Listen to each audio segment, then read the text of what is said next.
Les maisons Chicot-du-Vert furent construites en 1808 par Pierre Grisé, marchand de Saint-Charles-sur-Richelieu.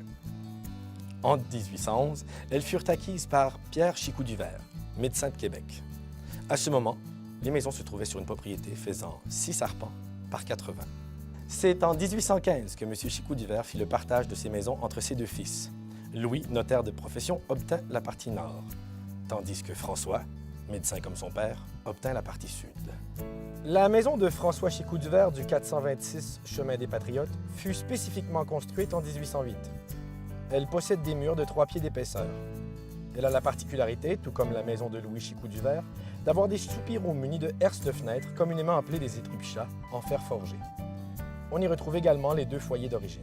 Le docteur Chicot-du-Vert y exerça sa profession pendant 25 ans. En 1830, il se joignit aux Patriotes et à Louis-Joseph Papineau.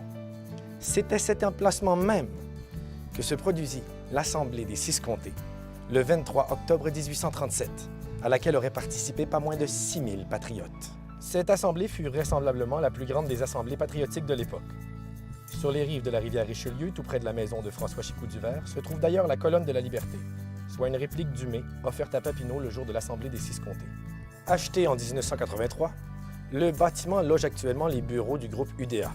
La maçonnerie de la maison a été entièrement restaurée en 1993. La maison de Louis Chicot-du-Vert, quant à elle, siège au 438 chemin des Patriotes.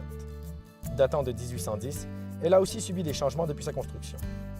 Elle possédait auparavant un toit à 4 roues en bardeaux de bois dont une partie serait encore visible sous le toit actuel. Le toit a 2 versants et les grandes galeries ne sont donc pas d'origine. De plus, de la cave, on peut constater que la maison possédait à l'origine 4 cheminées, des armoires encastrées ainsi qu'un four à pain.